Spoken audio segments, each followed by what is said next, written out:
이렇게 모여주셔서 감사를 드립니다. 근데 이렇게 뒤에 계시는 청년 대학생? 그쵸? 너무 반가워요. 이 분위기에 이렇게 오신다는 거 절대 쉽지가 않아요. 혹시 이렇게 대학 청년분, 세 분 외에 또 누구 계시죠?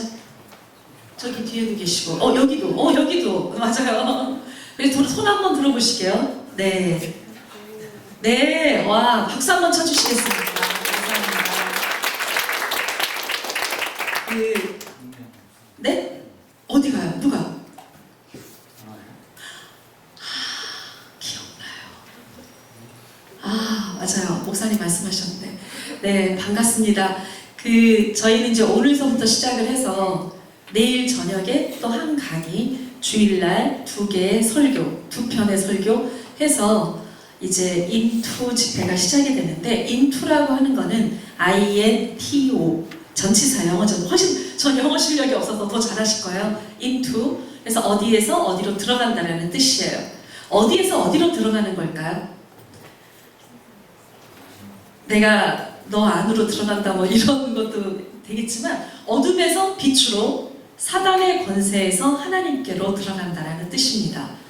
그런데 그냥 말씀으로만이 아니라 경험하고 실제로 어둠에서 빛으로 들어간다는 게 뭔지, 사단의 권세에서 하나님께로 들어간다는 게 어떤 것인지를 우리가 함께 경험하고, 그리고 그러한 하나님의 사랑이 여러분 통해서 흘러가는 시간들이 되어질 것이라고 믿습니다.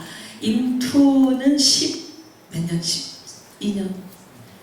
됐나요? 13년 전에 이 사역이 시작됐는데, 잠깐 왜 이 사역이 시작됐는지를 함께 나누면 되게 좋을 것 같습니다. 우리 남편 김종원 목사님 원래 치과의사였다가 이제 치과의료 선교사로 한 텀을 마치고 이제 프린스턴에서 신대원에서 MDB 과정을 하던 때였는데요. 하나님께서 어느 날서부터가 이렇게 계속 이렇게 울고 싶지가 않은데 계속 눈물이 흐르는 거예요.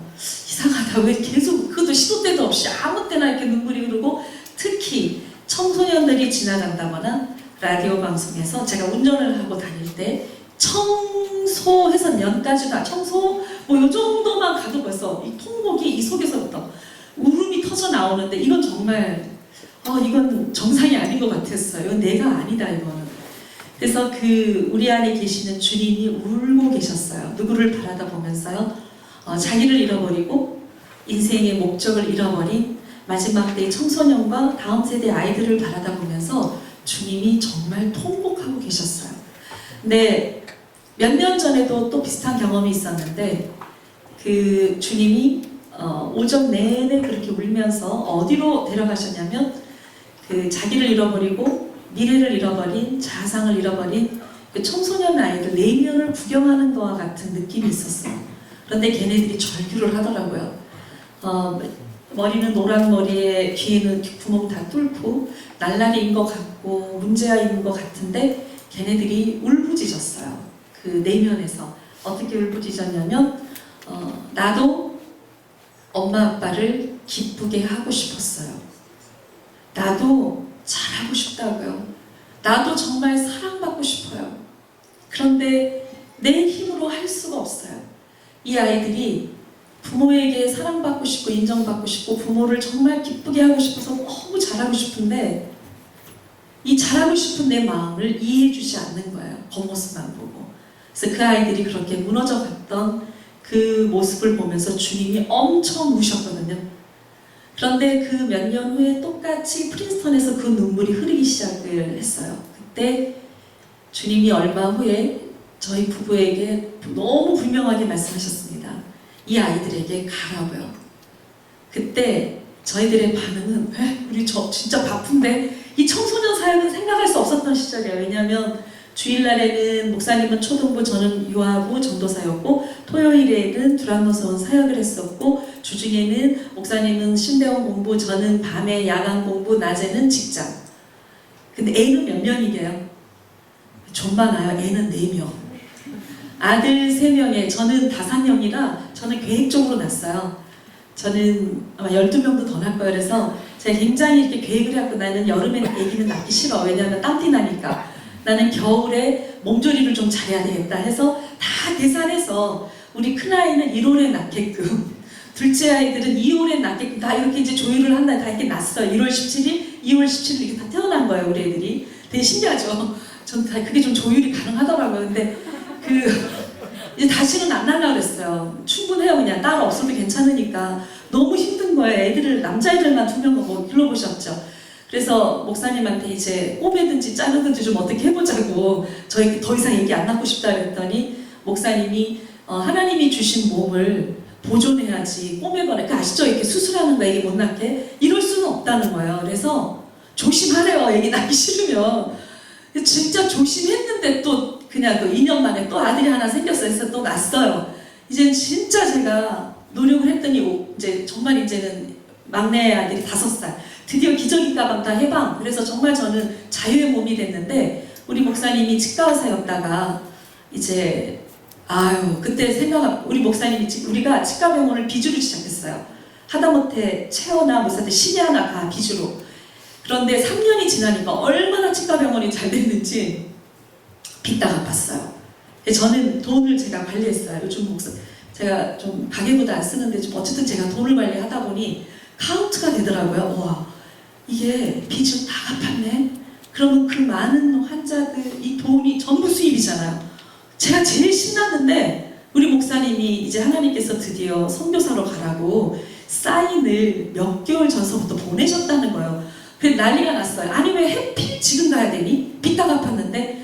그래가지고 정말 심각하게 고민을 하면서 기도를 했는데 하나님이 너무 분명하게 떠나라고 말씀하셨어요. 그래서 저희는 이제 아이들 3명을 데리고 하와이를 갔는데 훈련 받으라고 하와이를 보내셨잖아요. 온누리 교회에서.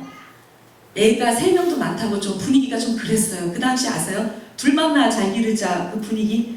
근데 저희가 아들 3명을 데리고 다니면 다들 한 명만 낳아 잘 기르자 막 이런 세대였기 때문에 동물원의 원숭이 구경하듯 다 쳐다봤어요. 그래서 너희는 어쩌서 그렇게 애를 많이 낳니? 좀 그런 분위기였어요. 이래갖고 성도 일을 하겠니? 근데 하와이 딱 훈련받으러 갔는데 또 임신을 한 거예요. 하와이에서. 그래갖고 하 목사님이 니네는 애가 3명도 적어서 또 훈련받으라고 보냈더니 거기서 애를만 차라리 들어와라. 하 목사님도 되게 언짢으셨어요. 그리고 우리 그 후원하신 선교단체에서 그 치과의료 선교나 막 이런 데서 너무 한심하게 우리를 생각했어요. 어쨌든 그런 분위기로 아기가 또 임신했는데 딸을 낳은 거예요. 그래서 우리가 이렇게 3남 1녀를 데리고 프린스턴에 갔는데 얼마나 바빴겠어요. 아들 3명이 전부 청소년이었어요. 파란만장했어요. 우리 큰아이의 청소년은 이제. 그런데 하나님께서 그렇게 바쁜데 이 청소년에게 가라고 한 2~3개월을 우셨는데 마지막에 이 아이들에게 가라고 말씀하셨을 때 깜짝 놀랐어요. 그래서 뭐라고 말씀을 드렸냐면 하나님, 얘네들을 우리는 전혀 이해를 못해. 얘네들 조금 이상한 애들인데 N세대 애들. 우리 세대로서는 도저히 이해할 수 없는 애들. 그런데 어떻게 살릴 수 있나요? 이 얘네들을 어떻게 변화시킬 수 있나요? 하나님 정말 우리가 가기를 원하신다면 원리를 보여주세요. 2번째, 그 원리로 먼저 우리 애들을 먼저 변화시켜주세요. 우리의 삶을 변화시키세요. 3번째, 동역자를 보내주세요. 이렇게 기도가 시작됐는데 얼마 지나지 않아서 정말 창세기 3장이 움직이기 시작했어요. 에덴 동산의 선악과 사건 어렸을 때부터 내가 너무 재밌게 많이 들었죠. 그런데 이 창세기 3장 안에 마지막 때 아이들을 살리고 가정을 살리고 교회를 살릴 수 있는 성경학적인 교육학 원리가 그 안에 있다는 걸 알게 된 거예요. 이게 이렇게 그냥 막 튀어나와요. 느낌이 그랬어요. 목사님이 그때 MDB 과정을 하고 있었던 때고, 그래서 이 말씀을 다 계속 묵상하면서 정리하고 해서 나온 게 인투의 4단계 원리입니다. 이게 이제 인투의 4단계 원리가 된 거예요. 이 4단계 원리에서 인투는 원래 한국에서는 7단계의 강의가 있는데 창세기에서 나온 4단계 원리 플러스 영적 전쟁, 8가지 성격 유형, 은사와 비전은 목사님이랑 더 만들어서 넣은 거고요. 핵심은 4단계 원리예요. 그래서 그 4단계 원리로 저희가 책을 만들었습니다. 오늘 깜빡하고 못 가져왔는데 내일서부터는 다시 그 책으로 우리가 사용하는 법도 배우고 어떻게 이것으로 내 자녀를 살리고 죽어가는 영혼을 살리고 청소년들을 살릴 수 있는지, 대학생들을 살릴 수 있는지 원리와 전략들을 이번에는 되게 짰습니다. 샌디에고는 그렇게 긴 시간은 아니에요. 그러나 있는 시간을 최대한으로 사용해서 여러분들에게 설명해 드리고 싶습니다. 그 4단계의 이 원리로 저희가 두 번째 기도가 응답이 됐어요. 우리 아이들이 절대 얌전한 애들은 좀 아니에요. 얌전한 애도 한 명 있긴 한데 하여튼 다 너무 다르고 굉장히 힘든 사춘기를 다 지나가고 그랬는데 우리 애들이 이 인투의 4단계 원리, 특별히 인투스쿨에 와서 큰애도 하나님을 만났고 둘째에도 이 원리로 회복이 됐고 셋째 아들, 넷째 딸은 말할 것도 없고 여기에서 이 아이들이 정말 하나님의 그 기도 응답대로 우리 애들이 변화되기 시작을 했습니다. 그리고 세 번째, 동역자를 정말 보내주셨어요. 그래서 저희가 한국에 있는 동안 이 인투 사역은 부모와 청소년, 그 다음에 대학생, 직장인, 그리고 싱글즈, 이혼한 사람들 있잖아요. 싱글즈 이렇게 해서 인투가 1년에 한 12번 이상씩 이렇게 돌아가는데 저희는 분명히 봤습니다. 뭘 봤냐면 이 4단계 원리, 이 원리들이 막 거기서 튀어나오면서 이 원리로 6년 신나는 나라라는 커리큘럼 본과책이 다 만들어졌는데요. 저희가 경험했던 건 믿음의 원리는 기적을 일으키는구나. 믿음의 원리는 변화를 일으키는 거였구나. 그래서 어둠이 떠나는데 1년 후에 떠나는 게 아니라 빛이 들어가고 말씀이 들어가는 순간 1분 안에 하나님도 경험하고 1초 안에 어둠이 떠나는 것을 볼 수가 있었습니다.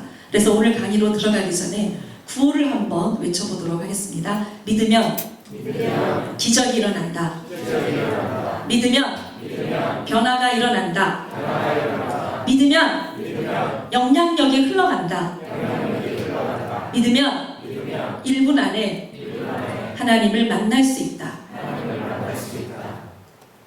제일 황당한 아이들은 청소년 애들이에요. 제가 이렇게 말을 하면 다 끌려온 애들이거든요. 3박 4일 청소년 캠프에 온 아이들은 게임 중독으로 또 길거리를 방황했던 애들, 모범생이들도 있지만 술, 담배, 음란, 하여튼 좀 문제되는 애들도 꽤 많이 와요. 부모한테 끌려서 온 애들이기 때문에 첫날 되게 화가 났어요. 이렇게 째려보고, 그리고 내가 여기 왜 왔어? 할 수 없이 고가의 핸드폰이나 용돈으로 조율을 해서 온 애들, 얻어맞고 온 애들 굉장히 다양한데 어쨌든 얘네들은 마음이 닫혀있는 애들로 딱 앉아있는 거죠. 그럼 제가 걔네들한테 이런 말을 해요. 얘들아, 니네 억지로 끌려간 거 알아. 그런데 1시간 후에 정말 니네가 믿지 않는, 눈에 보이지 않는 하나님을 경험할 수 있는지 없는지를 한번 얘기해보자. 니네가 조금이라도 반응하기 시작했을 때 1분 안에 하나님을 만날 수 있어. 1분 안에 어둠이 떠나고 기적이 일어날 거야. 그러니까 얘네들이 이제 호방기를 끼는 거죠. 속으로. 겉으로야 대놓고 말을 못하니까 웃긴다는 거죠. 그러나 여러분 진짜 1시간 후에 강의가 끝나고 기도로 들어가기 시작했을 때 그날 왔던 청소년의 70% 이상 아이들이 앞에 달려나서 난리가 납니다. 그 아이들은요 울부짖고 통곡하고 그러다 하나님을 만나고 뒤집어지기 시작을 해요. 그리고 그 다음날 이제 세 번째 날에 1040 축제라고 부모 따로 다 훈련시켜요. 저희는 부모가 훈련 안 받으면 우리 캠프에 애들이 올 수가 없어요. 그래서 부모 반드시 엄마나 아빠 중에 한 분이 꼭 애들을 보내는 건데 세 번째 날 밤에 10대와 40대가 만나는 시간이 있어요. 그때 그건 정말 눈물 없이는 볼 수 없는 현장이 광경이 벌어집니다. 아이들에게 이제 간증과 편지 읽고 다 순서를 마치고 십자가 앞에서 얘네들에게 이렇게 말을 해요. 얘들아, 니네가 무릎을 꿇어야 될 대상이 딱 두 분이야. 한 분은 하나님, 한 분은 부모님. 이제 나를 위해서 사는 게 아니라 성공이나 출세나 세상을 위해서 사는 게 아니라 예수 그리스도를 위해서 살기로 결단한 애들. 나 이거 절대 강요하는 게 아니니까 니네가 하나님 앞에서 결단하고 한 명 한 명 나와봐. 그러면 다 나와요. 이제 그 사이에 다 치유받고 회복되고 하나님 만나고 이제 난리 나는 과정들을 다 경험했으니까 그럼 십자가 앞에서 이 아이들이 무릎을 꿇기 시작하면 그때부터 회개가 터집니다. 이 아이들이 회개하고 나면 다시 얘들에게 말해요. 이제 두 번째, 너네가 무릎을 꿇어야 될 대상은 부모님이야. 너네 세상에 무릎 꿇지 마. 친구에게 무릎 꿇지 마. 쾌락 앞에, 마귀 앞에 너네 무릎 꿇지 마. 너네가 있어야 될 바로 그 자리에 다 일어나서 가라고 말해요. 그러면 부모님들은 다 이렇게 앉아있는데 애들만 우르르 부모님 발 앞에 이렇게 무릎을 꿇으면 부모님들은 되게 황송스럽게 잘못했다. 우리 아이가 무릎을 꿇으면 막 같이 무릎을 꿇으려고 그래요. 막. 그래서 딱 앉으라고 그래요. 부모님은 움직이지 마세요. 니네들은 계속 무릎 꿇고 있어. 그러고는 아이들이 대부분 무릎을 꿇으면서요. 와, 애들이 얼마나 우는지 몰라요. 날라리 아이들이 더 많이 울어요. 이 아이들이 부모 앞에 무릎을 딱 꿇은 순간, 아, 내가 있어야 될 자리가 여기였었구나. 그러면서 그 부모와의 그동안 애정과 증오와 상처와 아픔들이 쫙 지나가면서요. 그때부터 하여튼 말을 할 수가 없어요. 우리가 원래 이런 시간을 주는 건 사랑 안에서 진실을 말해라. 너네가 얼마나 엄마 아빠를 사실은 사랑했는지, 그런데 얼마나 죄송했는지, 그런데 얼마나 화가 나고 서운했는지, 특별히 얼마나 화가 나고 서운했는지를 다 말해라. 그런데 신기하게 그걸 말하면서 다 벽이 무너지거든요. 그래서 그걸 말하라고 보냈지만 말할 수가 없어요. 이 아이들이 그 부모 발 아래 엎드려졌어요. 모골로와 통곡하고 울 때 부모는 뭐 말할 것도 없죠. 부모하고 이제 다 의자 밑으로 내려와서 이 부둥켜 안고 우느라고 이 말을 못해요. 그 장면은 얼마나 소름이 끼치고요. 감격이 있는지 몰라요. 대부분 거기에서 아이들이 이 부모와의 담이 무너지고 하나님을 다시 또 경험하는 시간인데, 그렇게 해서 이제 우리가 그 3박 4일 인투가 이제 끝나게 되는데요. 오늘은 그 첫 번째 원리입니다. 어둠에서 빛으로. 그래서 말씀을 먼저 읽어보도록 하겠습니다. 요한일서 1장 7절 말씀. 네, 다 같이 시작. 우리가 빛 가운데 살아가면 우리는 서로 사귐을 가지게 되고 하나님의 아들 예수의 피가 우리를 모든 죄에서 깨끗하게 해 주십니다.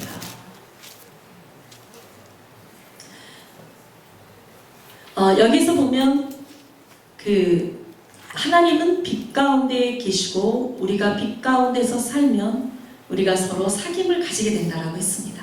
여러분, 이 빛 가운데서 산다라는 거가 무슨 뜻인 것 같아요? 빛 가운데서 산다. 그럼 보통 우리가 딱 떠오르는 단어 한번 얘기해보세요. 빛 가운데 사는 사람은 어떻게 사는 것 같아요? 밝게? 좋아요. 응? 착하게. 숨김없이. 네, 우리 장로님은 어떻게 생각하세요? 빛 가운데 살면 어떤 삶을 사는 사람일까요? 정직하게. 네. 그럼 보통 우리 그 빛 가운데 산다라는 건 의롭고 착하고 정직하게 사는 거잖아요. 그러면 빛 가운데서 사는 삶은 이건데, 자, 요한일서, 죄송한데 5절 하나만 볼 수, 요한일서 1장 5절서부터 했어야 되는 거를요. 제가 읽어드릴게요.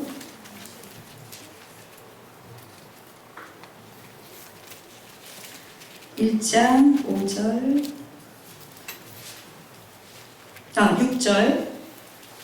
만일 우리가 하나님과 사귐이 있다 하고 어둠에 행하면 거짓말을 하고 진리를 행하지 아니함이거니와. 여러분, 여기에서 하나님과 사귐이 있다 하고, 그러니까 이건 아시죠? 나 모태신앙이에요.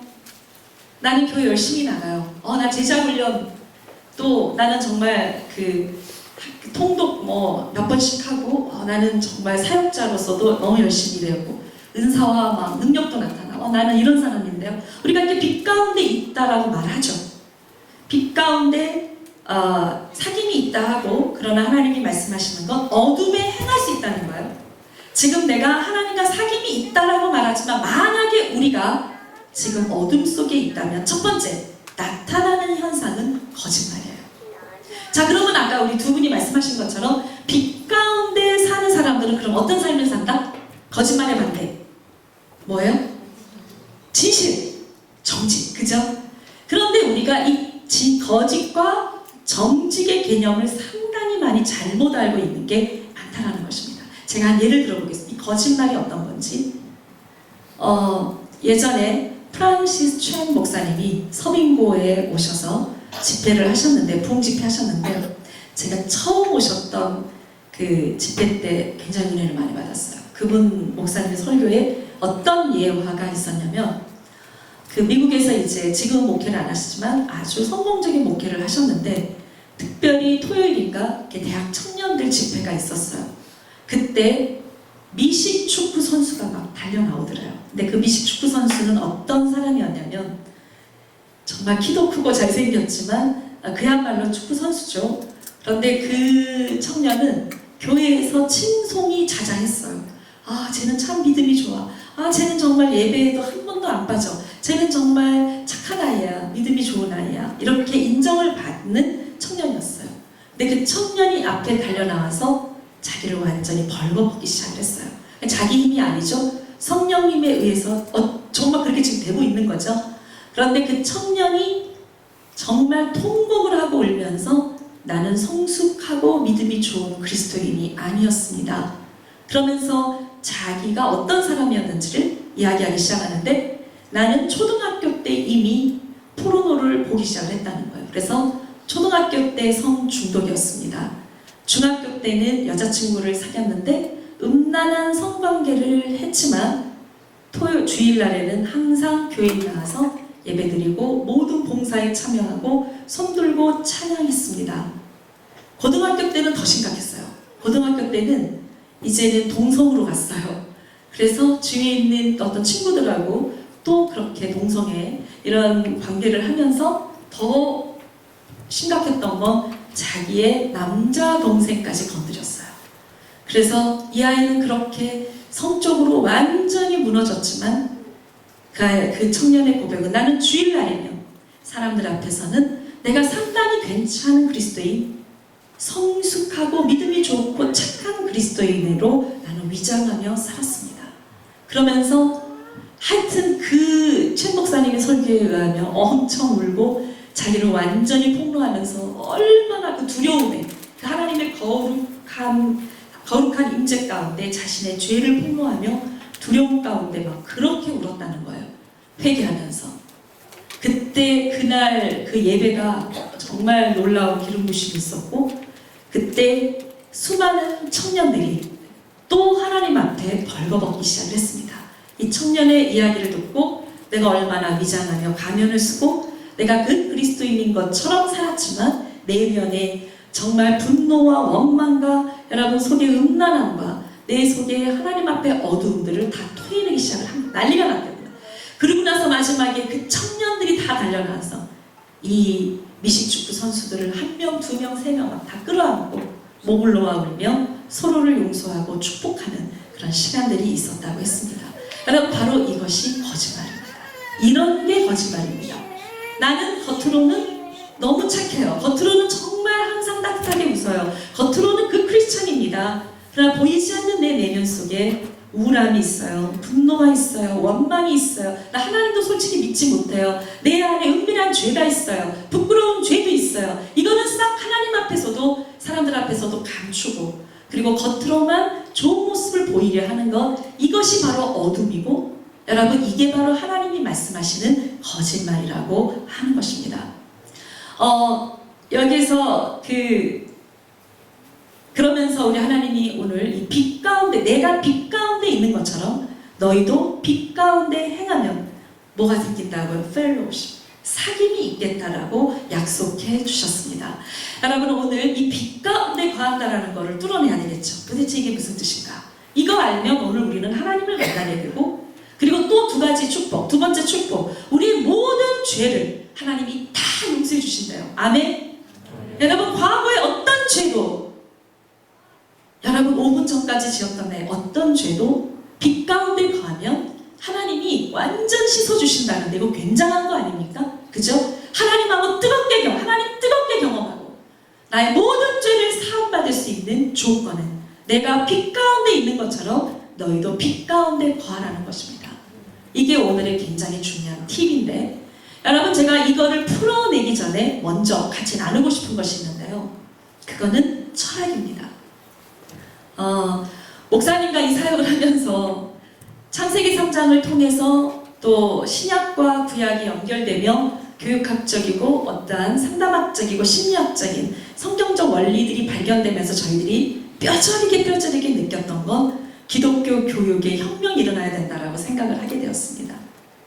왜냐하면 기독교 교육, 지금 교회 안에서 오늘 이제 이 강의를 들으면 왜 아이들이 마지막 때 이렇게 무너져 가는지, 그리고 왜 특별히 세상 애들은 우선 놔두고요. 교회는 그 많은 예산을 세우고 그래서 프로그램을 만들고 교재를 만들지만 속수무책으로 내 자녀들을 세상에 이렇게 다 뺏겨버리는지 자신 있습니까? 우리 아이들이 지금 성령 충만하십니까? 우리 아이들이 복음에 선교에 목숨 걸고 있습니까? 그 아이들이 내가 열심히 해서 세상의 최고가 되고 싶은 이유는 예수 그리스도가 아니라 내 영광이 아닐까요? 왜 하나님을 믿는 아이들 이렇게 허탄한 가치관에 빠져서 열등감과 자상이 다 무너지고 바보 같은 그리스도인, 무능한 그리스도인, 영향력 없는 그리스도인으로 이렇게 전락하고 있을까요? 이유가 있어요. 분명한 이유가 있습니다. 십자가의 능력은 굉장합니다. 여러분, 이 복음의 능력은 어둠이 감당할 수 없어요. 한 예를 들어볼까? 이 복음의 능력이 얼마나 위대한지. 이 바람이 지금 깜깜하다고 생각해 보십시오. 칠흑 같은 어둠이 덮쳤어요. 두려움, 열등감, 좋아요. 이 어둠이 덮쳤어요. 빛이 들어와야 해요. 근데 구멍이 하나 뻥 뚫렸습니다. 바늘구멍이라도 구멍이 뚫리면 빛이 들어오나요? 안 들어오나요? 들어오나요? 헷갈리세요 좀? 들어오나? 들어오죠? 그런데 들어오는 속도가 얼마나 빠른지 아십니까? 빛의 속도가 빠를까요? 어둠의 속도가 빠를까요? 빛의 속도죠. 왜냐하면 하나님 능력이 세니까. 당연한데요. 어둠의 속도가 좀 더 빨라요. 왜요? 무서워서요. 빛이 들어오는 순간 어둠은 순식간에 사라져야 됩니다. 아멘? 여러분, 빛이 들어오는 순간 어둠은 흔적조차 없습니다. 이것이 빛의 위력이에요. 아멘? 여러분, 믿음은 빛이고요. 이 믿음이 여러분들 안에 역사하기 시작했을 때 내 안에 어둠이 떠나고 귀신이 떠나고 하나님의 나라가 임하고 여러분 내 안에 기적이 일어나고 변화가 일어나는 건 정상이라는 거죠. 근데 기적이 일어나지 않았어요. 변화가 일어나지 않았어요. 나 성경 30번 읽었는데 찬양기도 금식기도 열심히 했는데 내 삶에 영적 전쟁만 일어나고 내 자녀들은 망가져가고 가정이 행복하지 않아요. 왜 그럴까요? 믿음을 대대적으로 수술하셔야 됩니다. 여러분, 저는 제일 싫어하는 게 믿음을 다 안다고 생각하는 거 저 되게 싫어요. 저도 지금도 믿음을 다 공부하지 못했어요. 그런데 믿음을 우리는 너무 가볍게 생각해요. 여러분, 성경은 추상적인 개념인데 이 믿음을 안다고 생각하니까 아이들에게 정확하게 믿음이 이게 mean, what does it mean? 이게 무슨 뜻인지를 말해주지 않았기 때문에 아이들은 내 마음대로 내 멋대로 내가 원하는 대로 내 본성대로 사단의 뜻대로 살고 있으면서 이게 하나님의 뜻이라고 착각하고 있다는 거죠.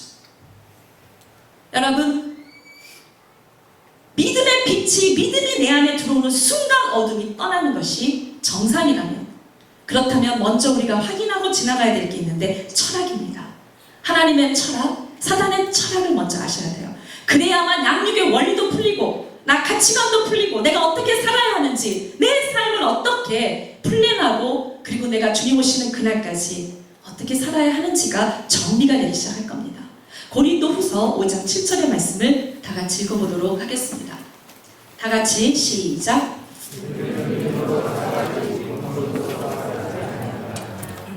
잠깐만, 이게 개역개정 성경인가요? 아, 그래요? 믿음으로. 네, 우리는 믿음으로 살아가지. 그렇게 나왔나? 잠깐만요.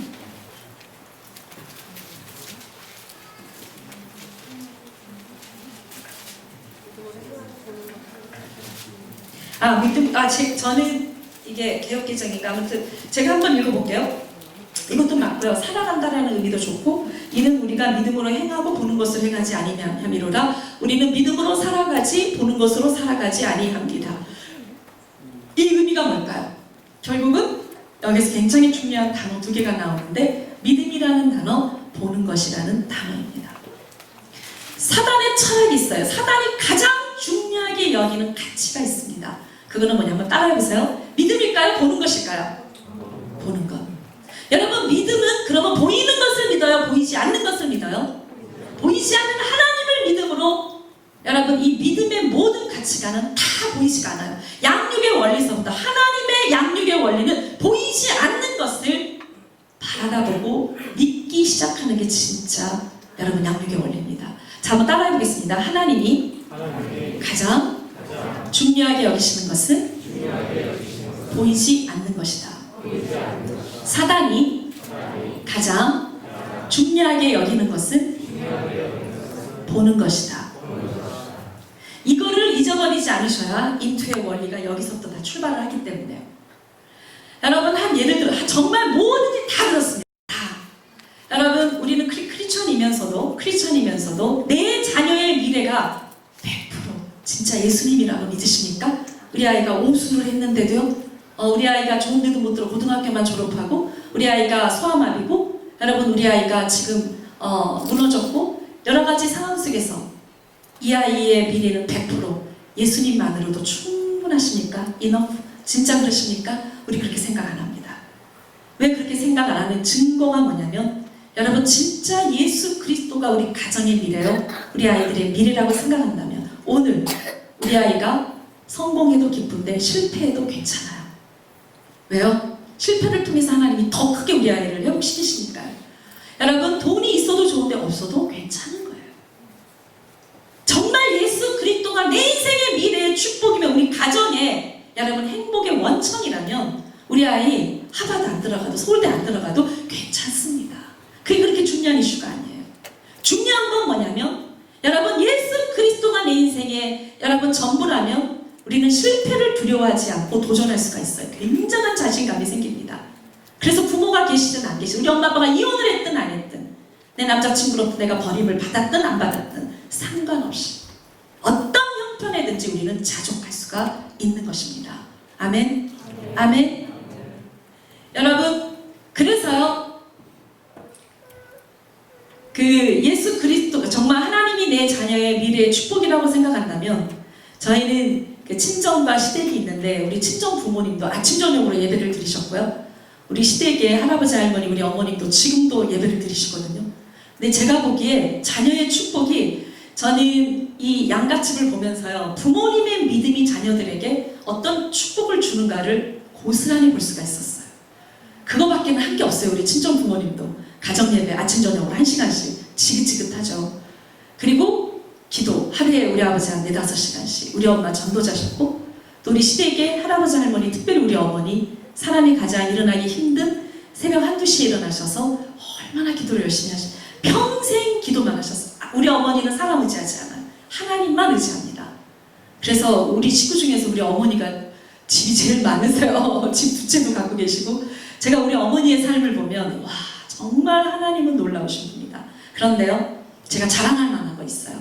부모의 믿음이 자녀에게 주는 어떤 축복이 있냐면, 첫 번째, 부부관계예요. 저희 친정이나 시댁을 보면 뭐 특별히 부자거나 특별히 뭘 많이 가졌다거나 그건 아닌데, 부부관계가 너무 좋아요. 이혼한 가정은커녕 60세가 되어도 70세가 되어도 연애하듯이 살더라고요. 그리고 가정이 전부 예수님께 헌신해요. 그 식구들이요. 그리고 이해가 안 될 정도로 하나님이 이 험한 세상에서 지켜주시고 보호하시는 것을 볼 수가 있었어요. 얼마나 화목한지 몰라요. 여러분, 이거는 노력해서 되는 게 아니에요.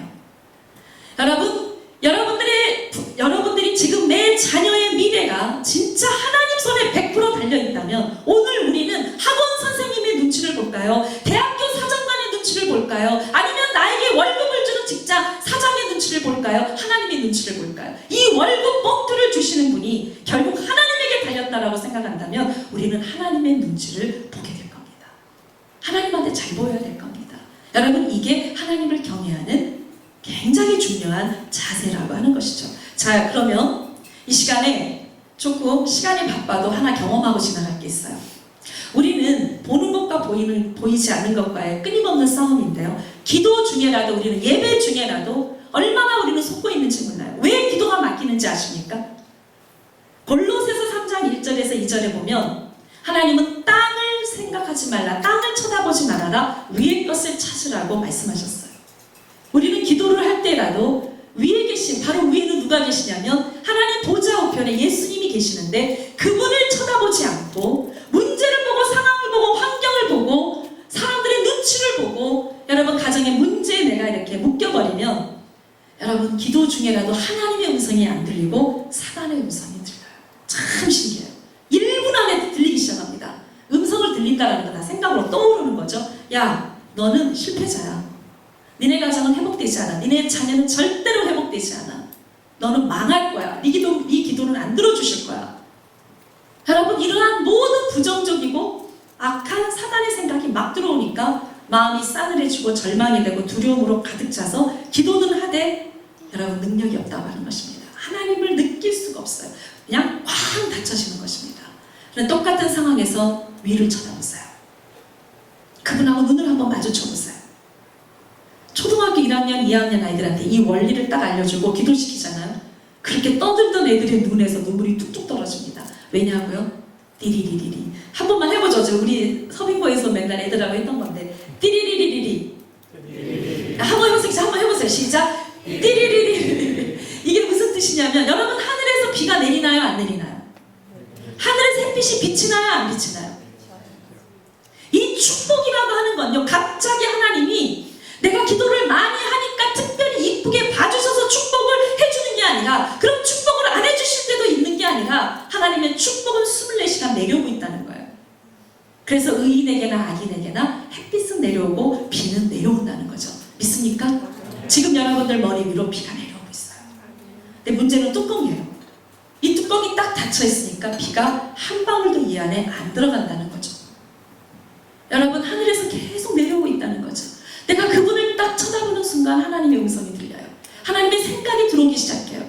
여러분, 조용한 세미한 음성으로 내 이름을 부르시고 두려워하지 마라. 내가 너를 도와줄게. 괜찮아. 여러분, 그리고 낙심하지 말라는 그 하나님의 음성이 들리기 시작합니다. 내가 너에게 힘을 주겠다고 약속해 주시는 그분의 음성이 들리기 시작한다는 거예요. 한번 해보시겠습니까? 피아노 누가 좀 쳐주실 수 있는 분이 있나요?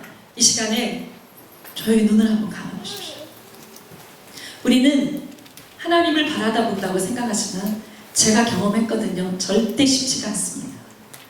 세상의 마음을 뺏기고 문제의 마음을 뺏기면 그 사람을 쳐다보고 내 자식을 생각하고 환경을 보지 하나님 잘 안 쳐다봐요. 하나님을 쳐다보면 독뱀에 물렸던 이스라엘 백성들이 다 낫습니다. 이 시간 여러분, 기도는 먼저 하나님의 이름을 부르는 거죠. 배고플 때 엄마 이름을 부르는 것처럼, 내가 가장 힘들 때 누군가의 이름을 부르는 것처럼, 내 문제는 하나님밖에는 해결해 줄 수 없다라고 생각한다면 여러분, 이 시간에 하나님의 이름을 불러보십시오. 하나님 불러보세요. 3번만 시작.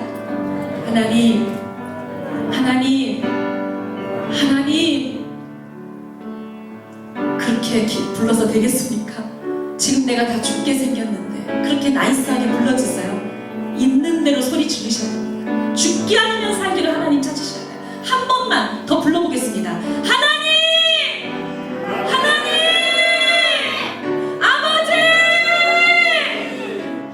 자, 이 시간 그분을 바라다 보십시오.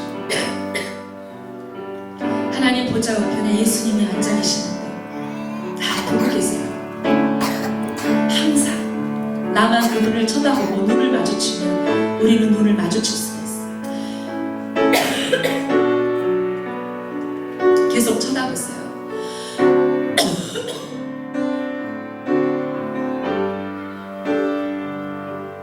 여러분, 이것이 능력이에요. 그분을 쳐다보는 것 자체가 기도 응답이에요. 그분을 바라다 볼 때 주님이 이렇게 말씀하시죠. 내 이름을 부르시고 너 요즘 어떻게 지내고 있니? 조금만 작게 해주시고 How are you? How are you? 너 요즘 어때? 그럼 이렇게 대답하실 거예요. Fine! Thank you! 뭐 이렇게 하실 겁니까? 뭐라고 대답하시겠어요? 너 요즘 어떻게 살고 있니? 괜찮아? 괜찮아? 요즘 네 마음이 어떤지 말해줄래? 네 힘으로 해결할 수 없는 네 마음에 고민이 있잖아. 하나님, 도와주세요. 맞아요. 힘들었어요. 하나님, 두려웠어요. 이대로 실패할까봐, 내 아이가 영영 안 돌아올까봐. 하나님, 먹고 사는 게 힘들었어요. 하나님도 믿어지지가 않았어요. 아버지, 하나님 너무 외롭고요. 아무도 내 옆에 있는 것 같지 않아요. 누구도 내 말을 들어주는 것 같지 않았어요. 그냥 나 혼자 낯선 이곳에 있는 것 같아요. 아버지, 무서웠어요. 그냥 여러분들을 뭐 어떻게 느끼고 살았습니까? 행복했으면 행복했다고, 그러나 힘들었으면 힘들었다고. 여러분, 하나님께 그대로 말씀드려보세요. 하와이요, 너 요즘 어떻게 살고 있니? 괜찮니? 말씀해보세요. 이 시간 어린아이처럼 이렇게만 기도하지 마세요. 변화시켜주세요. 믿음 주세요. 부름받아 나서님은 어디든지 가오리다. 이 기도 좋은데 이건 내가 아니잖아. 나를 얘기하세요. 나를, 진짜 내 속에 나를 표현하기 시작하세요. 아버지, 어리스 카라바라드리스, 어린아이처럼 그분을 쳐다보시고, 아버지, 그리고 오른손을 내미세요. 그 오른손 위에 내 힘으로 해결할 수 없는 문제를 올려놓으시고, 용서할 수 없는 사람들의 명단을 올려놓으세요. 죽을 것 같은 두려움, 절망, 왜요? 이유가 있잖아요. 그것도 다 올려놓으시고 얘기하세요. 아버지, 내 소원 꼭 이루어주세요. 이것도 아버지, 어리스 키리미리 달아바바스 카라바라디스, 아빠 스카라바라디스.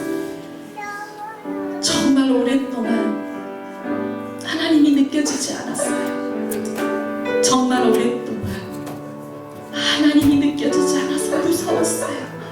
나를 버리셨나? 나를 버리셨나? 아버지, 저 하나님 없이는 못 사는데, 아버지, 스카라바라디리디리스 키리디리키라바라다라스 카라바라디스. 아버지, 많이 지쳤어요. 너무 지쳤어요. 아버지, 쉬고 싶어요. 아버지, 스카라바라디리스 카라바라디리스. 여러분, 하나님께 얘기하세요. 도망가고 싶었다고. 어디론가 좀 나 혼자 있는 곳으로 지쳤어요. 아빠, 이 책임감이 너무 무거워요. 하나님, 그리스 카라바라다라스 키리비리스. 두려웠어요. 아버지, 오라스 카라바라다리스 키리비리스. 아빠, 라스 카라바라다리스 키리비리스. 아멘. 내 아들아, 내 딸아, 내가 여기 있다. 내가 여기 있어. 내가 바로 네 앞에 있잖니. 나를 보라고. 나를 봐라. 문제를 보지 말고 나를 봐라. 아바바스 카라바라드리스. 아버지, 어리스 카라바라드리스. 아멘. 주님을 찬양합니다. 아버지. 오리미미스 카라바라다라스 카라바라드리스. 아빠, 맞아요. 나는 그냥 하나님의 이름을 불렀을 뿐이고, 세상을 보고 있었던 내 눈이, 문제를 보고 있었던 내 눈이 그냥 하나님을 바라다 본 것뿐인데, 그리고 감사하다는 것도 아니고, 화가 난다고, 힘들었다고, 용서할 수 없다고, 죽기만 싶다고, 도망가고 싶다고 얘기한 것뿐인데, 그분이 나에게 달려와 주셨어요. 하나님, 내가 몇 년 동안이나 그분을 느끼지 못했는데 이게 어찌 일일까? 그분이 느껴지기 시작했어요. 아버지, 그분이 나를, 내 이름을 불러주시고 나를 안아주셨어요. 난 항상 네 옆에 있었다고. 내 아들아, 네가 어디 있었니? 아바바스 카라바라디스. 아버지, 열라스 카라바라디스. 아빠. 나도 아빠 너무 보고 싶었어요. 우리 아버지 너무 보고 싶었어요. 아버지, 오리스 카라바라디스. 아멘. 아멘. 아버지. 아멘. 아버지, 사랑하는 아빠, 감사합니다. 보이시지 않지만 하나님은 정말 살아계셨어요. 내가 친구에게 전화해도 1시간 후에 달려오고, 내가 아빠 이름을 불러도 상당히 오랜 시간 그 아빠와의 따뜻한 만남이 힘들었는데, 하나님, 내가 주님의 이름을 부르는 순간 그분이 나에게 다가와 주셨어요. 아빠, 당신은 살아계십니다. 내 아버지십니다. 내 아버지십니다. 사랑합니다. 예수님의 이름으로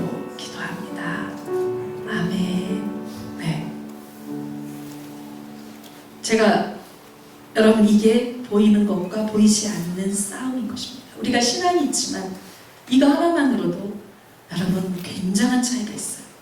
여러분들이 세상을 보고 문제를 보기 시작하면 절대로 하나님의 음성이 안 들립니다. 그분을 바라다 보면 세상을 이기고 마귀를 이길 수가 있는 것입니다.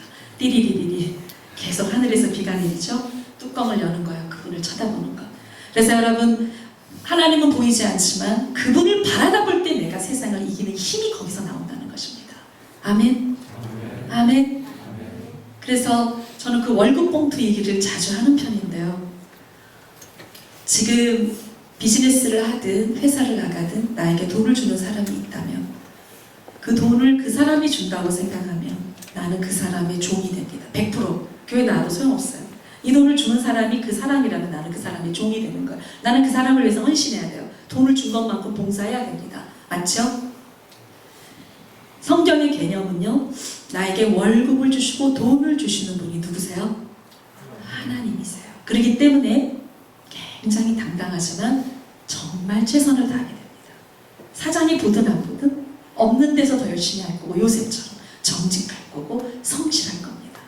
그런데 결정적으로 내가 하나님을 배신해야 되고 여러분 하나님을 버려야 되는 상황에 놓였을 때는 사표 집어던질 수도 있어요. 왜요? 나를 먹여 살리시는 분이 그 회장이 아니니까요. 누구예요? 하나님. 그러니까 나 하나님 눈치 보는 거예요.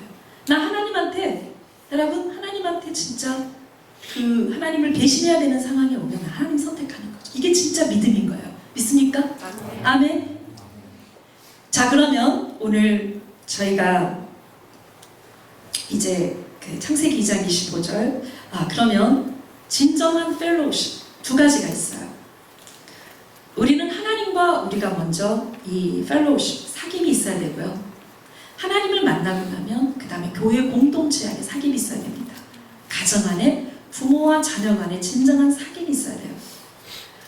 청소년 예를 들자면 청소년 예배 소그룹이 있죠.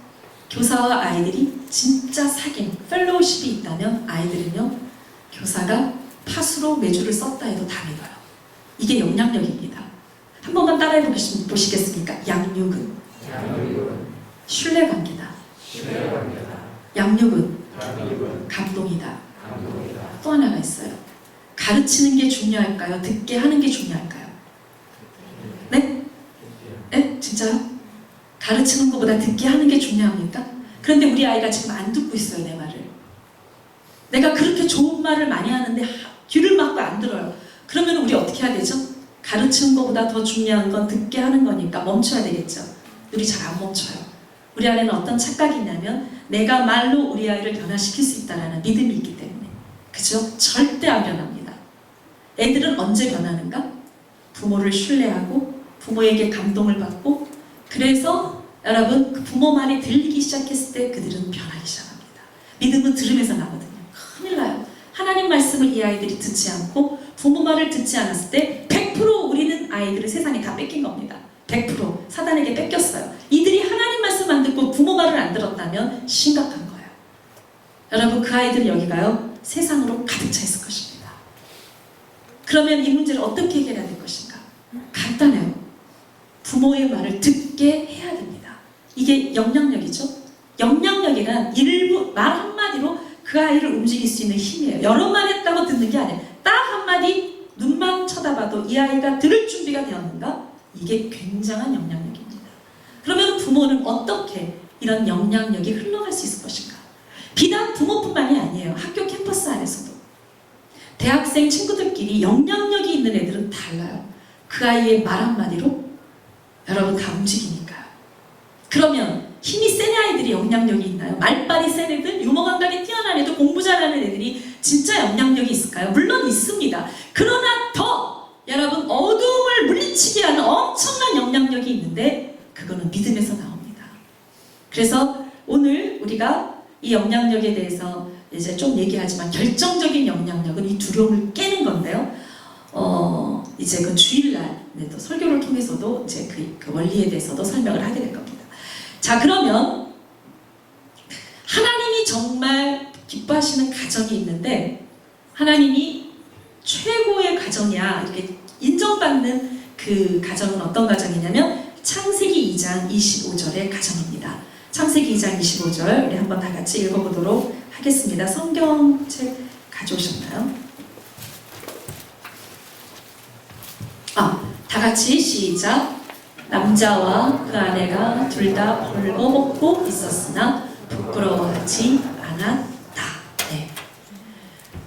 이게 무슨 아름다운 가정? 이거 좀 아닌 것 같죠, 그죠? 이것만 딱 봤을 때는 뭐 벌거벗은 게 이 말씀이 무슨 의미지? 이럴 수 있어요. 그런데요, 선악과를 따먹기 전 아담과 하와는 이렇게 건강하게 살았던 거예요. 이렇게 아름답게 살았습니다. 벌거벗었다라는 뜻은 뭐냐면, 벌거벗었다라는 건 가면을 벗고 다 보여주는 것입니다. 그러면 내 안에 좋은 점도 보여줄 수 있어요. 그러나 우리 안에 있는 연약함, 부족함, 결점, 문제, 내 속의 비밀, 내 속의 상처, 내 속의 원망, 분노, 여러분 내 속의 음란함, 부끄러움, 여러분 부끄러운 죄, 은밀한 죄가 다 있어요. 우리 안에 없는 사람 없어요. 깨끗한 사람 단 한 명도 없습니다. 다 더러워요. 우리는. 성경은 모든 사람들은 다 음란하다 그래요. 저도 여러분 다 우리 음란해요. 다 더럽고 교만하고 욕심 많고 그래요. 우리 원래 그래요. 자, 그런데 이 벌거벗었다라고 하는 거는 아담과 하와가 자기의 수치와 부끄러움까지도 다 보여준 거예요. 그런데 왜 부끄럽지가 않았을까요? 그럼 부끄러운 거 아닌가? 그죠? 우리 김성원 목사님 앞에 여러분들의 그 모든 추악함, 비리가 다 드러났다고 생각해 보세요. 감추고 숨긴 죄악들이 다 드러났다고 생각해 보세요. 우리 너무 부끄러워요. 왜 부끄러울까요? 나를 어떻게 생각할까? 나를 형편없는 사람으로 생각할 수도 있어. 여러분 서로 앞에 우리가 이런 걸 보여줄 수 없는 것, 가족 안에서도 부부가 자녀가 서로 보여줄 수 없는 건, 내가 이런 모습을 보였다가 엄마 아빠가 야단맞지 않을까? 엄마 아빠한테 정말 나한테 실망하지 않을까? 우리 그래서 보여줄 수가 없어요. 그런데 창세기 2장 25절은 아담과 하와가 벌거벗었는데 부끄럽지가 않아요. 다 보여줬는데도 왜 부끄럽지가 않았을까요? 30초만 생각해 보세요. 왜 안 부끄러웠지? 대부분 사람들은 자꾸 이렇게 주장해요. 선악과를 따먹기 전이니까 죄가 없었다는 거예요. 죄가 없었기 때문에 드러나도 부끄럽지 않았다는 거예요. 그럼 죄가 있으면 부끄러운가요? 그게 문제인 거예요. 내 속에 어두움이 드러났을 때 부끄럽지 않았다라는 거죠. 왜? 왜 아담과 하와는 안 부끄러웠을까? 생각해 보세요.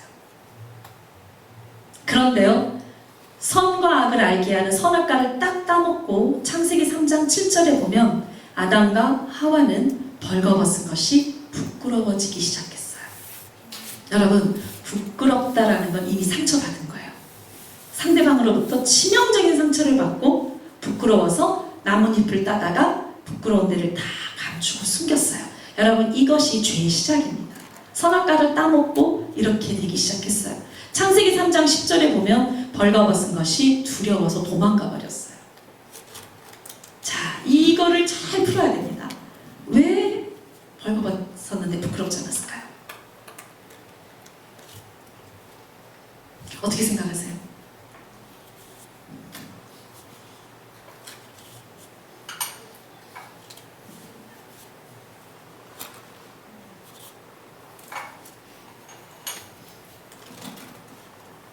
잘 모르겠어요. 여러분, 벌거벗었으나 부끄럽지 않다라는 건 이런 뜻이죠. 자, 우리 여기 제 남편이 앉아있어요. 우리 남편을 내가 진짜 사랑해요. 진짜 내가 남편이 잘생겨서 저는 솔직히, 저는 24살 때 나는 왜 짝사랑도 안 해? 왜? 좀 이런 생각을 한 적이 있어요. 나는 왜 이렇게 사랑하는 마음이라도 생겨야 될 텐데 그런 게 없어서 나는 좀 이상하다 이랬는데, 제가 내 친구가 우리 남편을 딱 소개해줬어요. 목사님 소개해줬는데 첫눈에 좀 내가 마음이 열렸어요. 좀 호감이 갔어요. 왜 그랬을까요? 제가 샤프한 눈을 가진 사람을 눈이 샤프한 거예요. 거기에 제가 좀 반했어요. 여러분, 제가 지금도 우리 남편을 좋아하고 존경하는 이유, 샤프한 눈 때문에요. 지금은 되게 많이 부드러워졌어요. 옛날 같지 않아요? 또 그럼 이렇게 저처럼 뚱뚱하지 않고 건장한 체격을 가져서요. 어떠한 이런 것 때문에 제가 남편을 사랑한다 그러면 우리 남편이 배가 나오고 뚱뚱해지면 정내미가 떨어질걸요? 그럴까요? 안 그럴까요? 우리 남편이 돈을 잘 버는 치과 의사였어요? 그렇다면 빈털터리가 되어졌을 때 저는 남편을 버리겠죠? 내가 진짜 남편을 사랑한다. 조건이 아니라 겉모습이 아니라 진짜 남편을 사랑한다면 우리 남편이 성공했을 때와 실패했을 때 나는 언제 더 울면서 달려갈까요? 성공했을 때? 실패했을 때요. 성공했을 때는 기뻐요. 그러나 진짜 실패했을 때 달려가게 될 거예요. 그죠?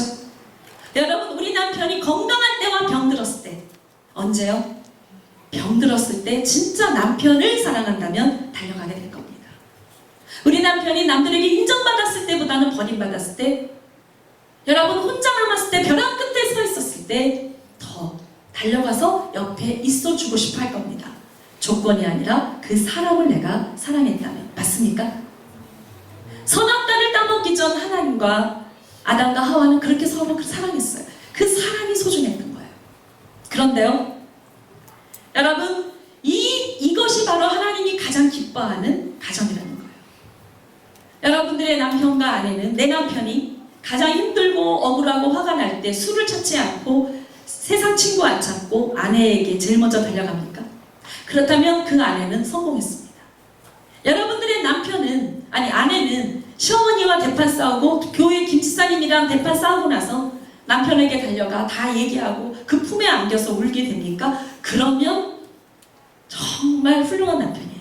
여러분들의 자녀는 전교 1등하고 여러분 성공하고 좋은 일이 생겼을 때가 아니라, 행복할 때가 아니라 진짜 위기 때, 죽고만 싶을 때, 가장 힘들 때 부모에게 전화하고 모든 걸 얘기하고 상담합니까?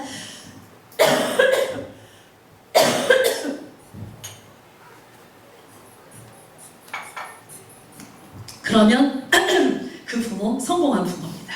이 아이들은 대박입니다. 하나님이 가장 기뻐하는 가정인 거예요. 제가 예전에 영남교회에서 기독교 교사들을 데리고 이제 강의를 한 적이 있어요. 400명 모였나? 제가 이제 이런 비슷한 강의를 하면서, 여러분들은 대부분 부모님이신데 내 자녀가 부모 앞에서 벌거벗었으나 부끄럽지 않은 이런 신뢰관계를 형성한 부모님이 계시다면 손들어 보세요. 어머, 그랬더니 400명 중에 딱 한 명 손드는 거예요. 그때 여자 선생님이 막 박수를 받았어요. 막 우레와 같은 박수를 받고, 나우세 선생님이 훌륭하세요. 근데 아드님이세요? 따님이세요? 나 아들이래요. 왜 자녀가 아드님이 신뢰한다고 생각하시는지 이 이유를 얘기해보라 그랬더니 자기 아들이 군대를 갔다는 거예요. 군대를 가서 엄마한테 이런 전화를 했대요. 엄마, 우리 내무반에 있는 애들이 주말이면 다 여자들한테 가, 그러더래요. 그런 말 자기한테 해줬다고 벌거벗었으나 부끄럽지 않은 신뢰관계가 형성됐다고 주장하시는 거죠. 제가 뭐라고 더 덧붙였냐면, 선생님 맞아요. 그런데 만약에 아드님이 엄마, 그런데 나도 가, 이랬다면 나도 가, 아니면 나도 가고 싶어 미치겠어 엄마, 이렇게 고민을 얘기했다면 진짜 벌거벗었으나 부끄럽지 않은 건데요. 그랬더니 그냥 아무 말씀 안 하고 내려가시더라고요. 여러분, 정말 이렇게 부모와 자녀 간에 이러한 대화를 할 수 있다면 굉장한 신뢰관계인 겁니다. 그러면 그 아이들은 부모가 무슨 말을 해도 다 듣고 경청하고 따라오게 돼 있습니다. 자, 그러면 이러한 신뢰관계는 어떻게 형성되는 것일까? 벌거벗었으나 부끄럽지 않은 신뢰관계, 그거는 바로 하나님의 무조건적인 사랑인 것입니다. 아담과 하와는 하나님 앞에서도 벌거벗은 것이 부끄럽지 않았어요. 그래서 정직하게 이야기할 수 있는 것입니다. 자, 그러면 이 하나님의 무조건적인 사랑이란 어떤 사랑일까? 첫 번째, 이것도 똑같이 보이는 것과 보이지 않는 양육의 원리가 그대로 적용되죠. 여러분, 이 무조건적인 사랑은 겉모습을 보는 거 아니에요. 겉으로 드러나는 조건을 가지고 그 사람의 점수를 매기지 않습니다. 여러분, 무조건적인 사랑은 그 사람 내면을 바라다봐요. 우리 아이가 만약에 게임에 중독됐습니다. 그럼 무조건적인 사랑은 게임에 중독된 것만 가고 컴퓨터 했니 안 했니, 몇 시간 했니, 하지마, 이렇게 해서 대학은 들어가겠니, 이렇게 하는 게 아니라는 거예요. 그 아이가 왜 게임에 중독됐는지 하나님은 거기에 더 관심이 있으십니다. 나는 네가 왜 소리를 지르고 울었는지 이유가 있어. 너 진짜 화가 났구나. 상처받은 거야. 그 내면을 만져주고 이해해줄 때 상대방은 엄청난 감동을 받게 돼 있어요. 제가 한 예를 들어볼까요? 제가 예전에 미국에서 살 때 낮에 일했다고 그랬잖아요. 저는 한때 미국의 그 좀 괜찮게 사는 가정에 베이비시러, 그 5살, 3살짜리 아이들을 돌봐주는 일을 했어요. 아침 9시에 갔다 오고 5시에 왔거든요. 아이고, 그랬더니 제가 우리 엄마 아버지한테 내가 아기 보는 일을 시작했다 했더니 우리 엄마 아버지가 하영조 목사님한테 파출부, 제가 파출부 일을 한다고 해서 엄마 그 파출부 아니라 이건 애를 돌보는 거야. 그게 다 그거지 뭐 이해를 못하세요. 그래가지고 한 목사님한테 얘기를 해가지고 한 목사님이 두란노선 수요예 벤지에 눈물이 좀 글썽거리면서 신주가 파출부 일을 한다고 또 그렇게 두란노 직원들한테 다 말해가지고 그 두란노 직원 중에 누가 또 마음이 아파서 어느 날 어떤 여자 직원이 저한테 테이프 2장을 보낸 거예요. 거기에 파출부로 일한다면서요. 너무 마음이 아파서 위로 삼아 이렇게 이런 거 보낸다. 제가 깜짝 놀랐어요. 그런 이제 해프닝이 있었는데 어쨌든 제가 그 아이들을 돌보는데 마이클이라는 5살짜리 아이 고집이 말도 못하겠어요. 내 말 절대 안 들어요. 근데 이 아이가 상처가 많은 애예요. 엄마는 구제하고 봉사로 교회 일 하러 다니는 것 같지도 않은데 맨날 쇼핑하기 위해서 9시에 나갔다가 5시에 들어와요. 병이에요. 그러니까 아이들을 그냥 방치해요. 저한테 다 맡겨놓고. 그러니까 이 아이는 그런 엄마에게 엄청난 상처를 받은 거죠. 오후 3시. 이 아이가 낮잠을 자고 일어났어요. 마이클이. 엄마 어디 갔냐요? 엄마 쇼핑 갔어. 제가 그랬더니 소리를 지르고 울면서 다 뒤집어요. 책 집어던지고 신문 찢어버리고 옷 장난감 다 뒤집어 엎었어요. 지가 할 수 있는 건 다 뒤집어 엎었어요. 그리고 막 소리를 지르면서 더 엎을 거 저쪽 구석에 쇼파 하나 있는 거 이거마저 엎어보겠다고 막 울면서 난리가 난 거예요. 이러고 막 감당이 안 돼요. 얼마나 소리 지르고 우는지. 제가요 하나님께 하나님 좀 가르쳐줘요. 이거 어떻게 해야 돼요? 하나님이 지혜를 하나 주셨어요. 제가 마이크를 딱 안았어요. 꼭 껴안고 딱 2마디. 영어도 못하니까 I understand, I know. 마이크 너무 쉽잖아요. 여러분 나는 너를 알아. 마이클 나 너 이해해. 그 얘기는 무슨 뜻이죠? 네가 왜 우는지 알아. 너 엄마 때문이잖아. 너 엄마 보고 싶구나. 너 엄마랑 놀고 싶은데 엄마는 항상 너를 나한테 맡겨놓고 나가버리니까 너 너무 화가 났겠다. 슬펐겠다. 네가 그래서 화가 난 거지? 이런 얘기죠. 그런데요, 정말 신기하게 이 이야기를 들었던 마이클 눈물을 뚝 그쳤어요. 그리고 기분이 좋아진 거예요. 싱글싱글 웃어요. 제가 뭐라 그랬냐, 마이클 이거 누가 이렇게 어질렀니? 자기가 어질렀대요. 이거 누가 치워야 돼? 자기가 치워야 된대요. 치워. 제가 명령을 한 거예요. 평상시 우리 마이클 절대 내 말 안 듣습니다. 제가 다 치워야 돼요. 근데 왜 그날 마이클이 내 말을 듣고 장난감 치우고 청소하기 시작했을까요? 왜요? 나한테 사랑의 빚을 진 거예요. 마이클은 5살밖에 안 됐지만 알아요. 내가 이 아줌마한테 이렇게 소리 지르고 깽판 부리고 못되게 굴면 안 되는 거 알아요. 이러면 야단 맞을 수 있다는 거 알아요. 그런데 의외로 아줌마가 야단을 안 치고 자기 마음을 만져준 거예요. 내가 왜 화를 내고 소리를 질렀는지 I know, I understand. 마이클 너 정말 화가 났겠다. 여러분 이 말 한마디에 마이클은요 분노가 순식간에 가라앉는 거예요. 그리고 마이클은 청소하기 싫어요. 그런데 미안하니까 나한테 사랑의 빚을 졌어요. 그래서 미안하니까 내가 하기 싫어도 청소를 시작한 거예요. 여러분 이것이 순종입니다. 이게 진짜 순종이에요. 이 세상에 어떤 사람도 하나님께 부모님께 순종하고 싶은 사람 없어요. 그러나 감동을 받으면 미안하니까 너무 고마워서 내가 하기 싫은데 하는 겁니다. 본성을 거스리는 겁니다. 여러분 이게 진짜 순종이라는 것이죠. 여러분 이렇게 우리가 겉모습을 보기 시작. 근데 이제 예전에 어떤 목사님 딸이 이제 우리 인도 대학생에 왔는데 걔가 울면서 이런 말을 하더라고요. 선교사님 우리 아빠는요 했니 안 했니가 왜 그렇게 중요하대요. 제가요 꼭 주일날 밤이면 아빠 설교하시고 집에 들어오셔서 내 방에 꼭 들어와요. 그리고는요 너 오늘 교회 갔니 안 갔니? 큐티 했니 안 했니? 기도 했니 안 했니? 이런 거 꼭 물어봐요. 큐티 안 했어. 기도도 안 했어. 나 교회 안 갔어. 이러면요 난리가 나요. 그리고 또 엄마가 들어와요. 새벽 2시까지 내가 왜 교회를 가야 되는지 설명해요. 지긋지긋해요. 그러면서 그 아이가 울면서 하는 말이 있었어요. 선교사님 내가 정말 엄마 아빠한테 꼭 듣고 싶은 말이 뭔지 아세요? 내가 교회를 안 갔을 땐 이유가 있을 거 아니에요. 내가 큐티도 안 하고 기도도 안 하고 마음문을 하나님한테 닫았을 때는 나한테는 이유가 있었단 말이에요. 한 번도 물어보지 않아요. 네가 왜 그러는지, 네 마음, 네가 요즘 어떻게 살고 있는지, 요즘 어떤지에 대해서는 물어본 적이 없어요.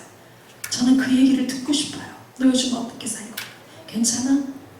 네가 교회를 안 갔을 땐 이유가 있었을 텐데 무슨 일이 있었구나. 괜찮아? 이런 말 한마디를 듣고 싶다는 거예요. 여러분, 저는 예전에 이 겉모습과 이 그 사람의 진실이 얼마나 그 부모와 관계를 이 사단이 이간질을 시키냐면요. 우리는 보통 겉모습으로 그래 저 사람은 나를 싫어해, 그래 저 사람은 나를 미워해. 그냥 그 사람 마음에는 진실이 있어요. 사랑하니까 잔소리도 하고 사랑하니까 야단도 치는 거예요. 예전에 장춘에서 진짜 있었던 일인데요. 대학생 이제 한쪽 조선족 집회였어요. 조선족 대학생 아이가 아빠한테 쓴 편지를 읽기 시작을 했어요. 그 아이에게는 이 아이를 그렇게 사랑하는 아빠가 계셨죠. 외동딸인데, 근데 이 아빠는 고아처럼 자랐기 때문에 딸을 어떻게 사랑해야 되는지를 정말 몰랐어요.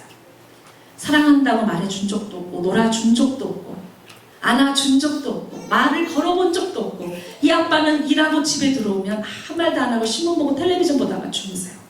그러나 딸을 위해서 열심히 일했어요. 돈 벌어서 딸에게 필요한 거 다 해줬어요.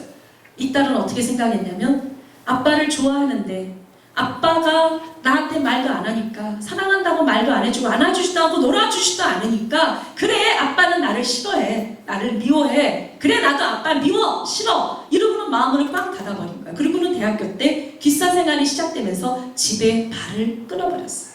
이 아빠는 딸을 위해서 열심히 일하다가 병에 걸려서 집에 누워 계셨어요. 그런데도 딸은 찾아오지 않아요. 병원에 입원했어요. 그런데도 안 찾아갔어요. 임종이 다 돼갔습니다. 그런데도 딸은 나타나질 않아요. 왜요? 아빠는 나를 싫어하니까. 나도 아빠 싫어. 이 아빠가 결국 돌아가셨어요. 이 딸은 장례식에도 안 갔대요. 할머니가 수소문해서 이 딸을 찾아낸 거예요. 너 어떻게 그럴 수가 있니? 니네 아빠가 죽으면서 네 이름만 불렀어. 하루 종일 병실문만 바라다 보면서 우리 딸 한 번이라도 좀 나를 찾아와 주지 않을까? 하루 종일 네가 보고 싶다고, 우리 딸 보고 싶다고, 죽어가면서도 너만 찾았어. 너 어떻게 그럴 수가 있니? 너 어떻게 아빠한테 이렇게 모질 수가 있어? 막 이러면서 할머니가 야단을 쳤을 때 이 손녀딸이 거기서 무너진 거예요. 충격을 받았어요. 그럼 아빠가 나를 사랑하신 거였어? 그리고 뒤늦게 무덤에 가서 얼마나 울었는지 몰라요. 그리고 인투 집회에 와서 편지를 쓴 거죠. 마지막에 이렇게 써있더라고요. 아빠, 죄송해요. 난 아빠가 나를 미워하는 건 줄 알았어. 근데 사실은 나도 아빠 사랑했어. 아빠, 영원토록 아빠 사랑할게. 사랑할게. 그리고요, 얼마나 울었는지 몰라요. 저희들도 다 울었어요. 여러분, 이것이 사단의 이간질인 것입니다. 여러분, 부모가 나에게 해준 것은 생각하지 않아요. 부모가 나에게 잘해준 것은 생각하지 않아요. 부모에게 있는 것은 보지 않아요. 부모에게 없는 거, 못해준 거, 나에게 상처 준 것만 바라다보기 시작했을 때 우리 안에는 불만, 불평, 불신이 터져나오기 시작을 하죠. 여러분, 이것이 사단의 전형적인 이간질의 모습인 것입니다. 저는 예전에 우리 큰아들 어렸을 때 너무 말을 안 들었어요. 걔가 상처가 많아서 고집 세고 동생 때리고 못되게 굴고, 그래서 어느 날 하루 종일 야단쳤어요. 제가 하루 종일. 그리고 결국은 맥까지 들었어. 막 때리고. 그랬더니 우리 아이가 울면서 막 이러고 이제 잠이 든 거예요. 너무 걔가 그렇게 울면서 잠이 든 모습을 보니까 제가 너무 마음이 아프잖아요. 그래서 매를 옆에다가 두고 하나님 앞에 이제 회개하기 시작했어요. 하나님, 제가요 오늘 우리 아들을 하루 종일 야단쳤고요, 결국 매까지 때려서 우리 아이가 울면서 잠이 들었어요. 죄송해요. 이제 이렇게 막 기도를 하는데 하나님 막 더 야단을 치시는 것 같아요. 너는 오늘만 야단친 게 아니래요. 너는 매일매일 그 아이를 야단만 쳤대요. 그 아이 한 번도 칭찬 안 했다는 거예요. 그러면서 하나님 말씀해 주시기를, 너의 아이의 상처의 증상, 니네들이 실수해서 그 아이가 사랑받지 못했다라는 그 느낌 때문에 상처를 받아 이러한 문제점들이 드러나는데, 그 상처의 증상만 보고 네가 계속 이렇게 야단을 치고 매를 때리면 앞으로 네 아이가 어떤 사람이 되겠느냐, 막 호통하는 게 느껴져.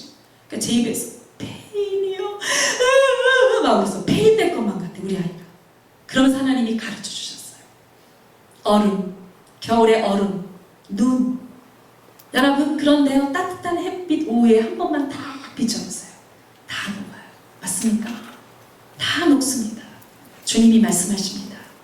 얼음장처럼 차가운 그 상처의 증상도 따뜻한 사랑을 받기만 하면 다 녹아버린다. 다 없어진다는 거예요. 그건 네가 아니고 그건 걔가 아니라는 거예요. 사랑을 받지 못해서 그런 건데 사랑을 받으면 다 없어지고 그 아이 안에 있는 하나님의 형상이 드러나게 될 거라는 거죠. 너는 그 아이의 상처의 증상을 보지 말고 그 아이의 내면에 보이지 않는 하나님의 형상을 보라는 거예요. 그래서 우리 남편이랑 얘기하고 이렇게 좀 안 보이는데 그 아이의 좋은 점을 찾아보려고 노력을 했는데 처음엔 참 쉽지가 않더라고요. 그냥 문제만 보이니까. 그런데 그래도 좀 기도하면서 이 도대체 뭐가 좋은 점이 있을까? 이렇게 보기 시작을 했더니 보이는 거예요. 우리 아이가요 리더십이 있어요. 걔는 말빨 있어요. 야 김슬기 너 말빨 세잖니.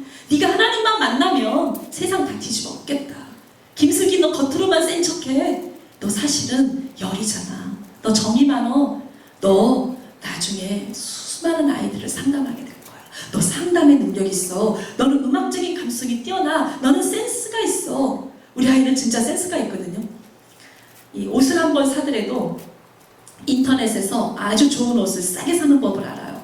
동생들이 우리가 사다 준 남대문 시장 옷은 절대 안 입고요. 우리 아이들이 형이 버린 옷을 다 좋아해요. 우리도 좋아해요. 그 정도로 걔는 이렇게 안목이 있어요. 그런 게 전부 은사죠. 너는 이런 애야. 그런데 여러분 진짜 그 아이의 내면에 지금은 드러나지 않지만 그 아이의 가능성에 네가 그런 아이라고 말해주기 시작했을 때 그런 아이가 됐을까요? 안 됐을까요? 하나님은요 더 넘치도록 그렇게 변화시켜 주신다는 거예요. 여러분 혹시 우리는 내 남편과 내 아내의 사랑받지 못해서 어린 시절부터 여러분 새엄마 밑에서 새아빠 밑에서 친부모라 할지라도 알코올 중독 아빠 밑에서 처절하게 상처받아 이 상처의 증상이 지금 겉으로 드러나고 있는데 그게 그 사람인 줄 알고 우리는 미워하고 무시하고 우습게 여기지 않았다는 거죠. 내 아내의 모습도 내 아이의 모습 속에서 내 주위에 있는 사람들의 모습 속에서 상처의 증상이 그 사람인 줄 알고 여러분 무시하고 우습게 여겼다면 이 시간 우리는 회개해야 되는 것입니다. 여러분 그러나 실제로 나도 나를 어떻게 생각했을까요? 여러분 지금 내 속에 내 겉으로 드러나는 이 모습은 진짜 내가 아니라는 거죠. 상처의 증상이라면 하나님의 사랑 한 번만 받으면 여러분 그 사랑을 내가 받기만 하면 이게 다 녹아버려요. 그리고 내 안에 하나님의 형상이 드러나기 시작할 겁니다. 여러분 우리 가운데 나는 잘하는 게 뭔지 모르겠어요. 나는 정말 꿈이 있는지 모르겠어요. 그거 왜 그런지 아세요? 어둠 속에 있기 때문에 그래요. 어둠 속에 있으면 아무것도 보이지 않아요. 내가 누군지 몰라요. 내가 잘하는 게 뭔지 몰라요. 내 비전이 뭔지도 몰라요. 빨리 눈치채셔야 돼요. 어둠 속에 있는 거예요. 여러분들은 어둠 속에서 사단에게 끌려다니는 인생을 살고 있기 때문에 이 문제를 어떻게 해결해야 되는지 내가 어디로 가야 되는지 아무것도 몰라요. 여러분 어둠 속에 있으면요 어제 내가 부흥회 가서 막 은혜 받고 울고 그러지만 5분 만에 다 까먹어요. 자꾸 잊어버려요. 여러분 이게 어둠이에요. 여러분이 어둠에서 빛 가운데로 나오기 시작했을 때 겨울에 앙상한 가지 죽은 것 같은 이 가지 속에 따뜻한 봄볕이 쫙 비치면 새싹이 나고 꽃을 피우고 열매를 맺듯이 여러분 사람의 사랑은 절대 아닙니다. 남편의 사랑으로 만족이 되십니까? 아내의 사랑 어림도 없어요. 여러분 부모가 아무리 자녀를 사랑해도 절대 만족이 없습니다. 아무리 리더가 나를 인정해줘도 만족은 없어요. 하나님의 사랑만이 여러분 나의 굶주림과 목마름과 이 공허함을 완벽하게 채우는 것입니다. 아멘. 아멘. 그럼 오늘 우리가 어떻게 하나님을 만날 수 있을까? 하나님을 만나는 팁이 뭘까? 여러분 에베소서 말씀 굉장히 중요해서 이걸 꼭 읽고 넘어가도록 하겠습니다.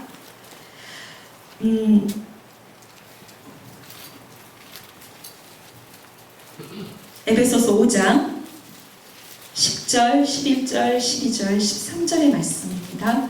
에베소서 5장 10절, 11절, 12절, 13절.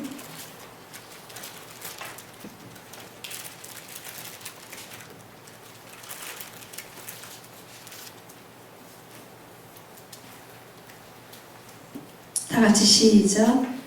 주를 기쁘시게 할 것이 무엇인가 시험하여 보라. 너희는 열매 없는 어둠의 일에 참여하지 말고 도리어 책망하라. 그들이 은밀히 행하는 것들은 말하기도 부끄러운 것들이라. 그러나 책망을 받는 모든 것은 빛으로 말미암아 드러나나니 드러나는 것마다 빛이니라. 여러분, 내가 누군가를 정말 신뢰한다면, 저 사람은 내가 돈이 있을 때도 나를 사랑하지만 돈이 없을 때도 나를 진짜 사랑해.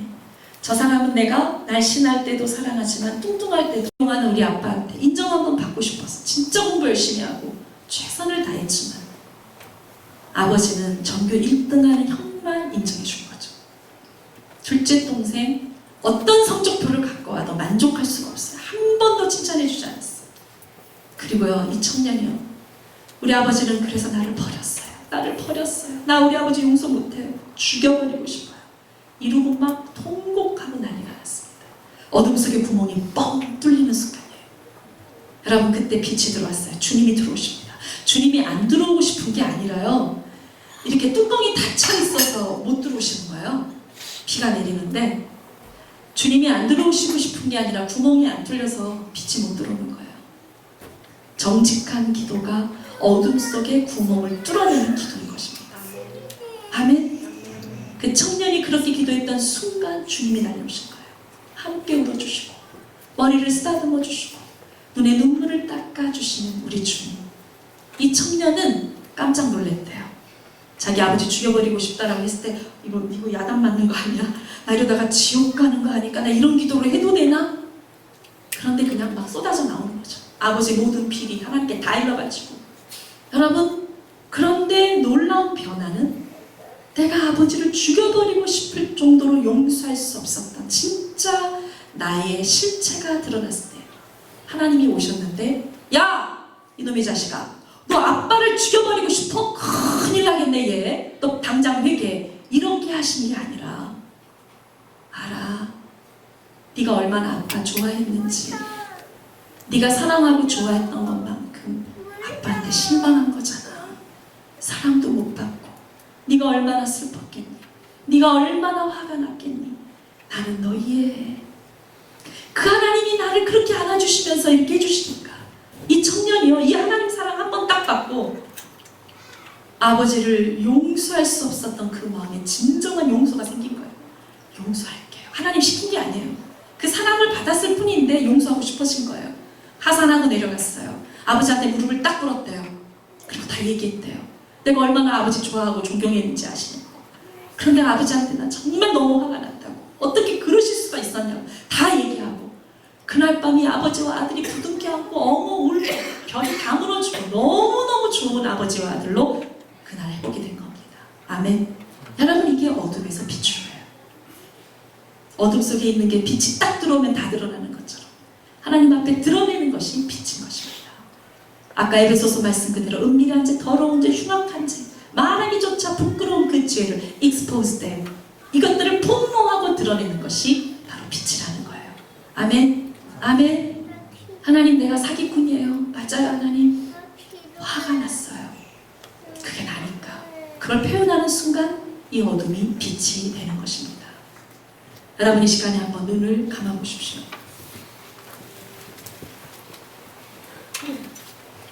눈을 감으세요. 우리는 너무 오랫동안 형식적인 기도에 훈련이 되어 있고 익숙해져 있어요. 특히 착한 아이 의식을 가지신 분들이 정직한 기도가 너무 힘이 듭니다. 나는 항상 착한 아이여야 했으니까요. 예의 바르고 착하고 따뜻하게 보여야 했으니까요. 근데 그게 사실 내가 아닐 때가 많습니다. 나는 사랑받고 인정받고 다른 사람을 기쁘게 하기 위해서 위장해야 됐을 때가 너무 많았거든요. 여러분, 이 시간은 가정에 있는 자녀들도 좀 다 내려놓으세요. 내 남편, 내 아내도, 부모도 다 내려놓으세요. 하나님하고만 앉아있으세요. 하나님하고만 앉아있으세요. 그리고 그 하나님을 바라다 보세요. 그분은 나를 알아요. 보통 세상 사람들은 울고 싶은 나에게 울지 말라고 그러거든요. 그런데 하나님은 울라고 그러세요.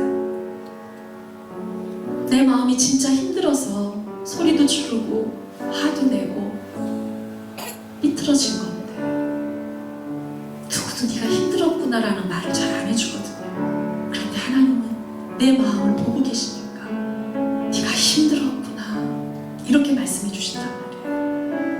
그래서 삭개오에게도 그렇게 얘기해 주셨어요. 동네 사람들은 다 손가락질했지만 죄인이라고 말했지만 예수님은 그 앞을 지나가시다가 이름을 부르셨어요. 삭개오야. 그리고요, 삭개오가 평생 듣고 싶었던 말 한마디가 있었거든요. 누군가가 우리 집에 좀 찾아와 주었으면, 우리 집에 온다고 좀 얘기해 주었으면, 우리 집에 와서 나랑 밥 좀 먹어 주었으면, 나랑 함께 누군가가 얘기 좀 해 주었으면. 철저하게 외롭고 왕따당한 인생 삭개오는 한평생 이게 소원이었을 거예요. 동네 사람들은 삭개오의 속마음을 절대 보려고 하지 않습니다. 겉모습. 그러나 예수님은 삭개오의 겉모습으로 야단 안 쳤어요.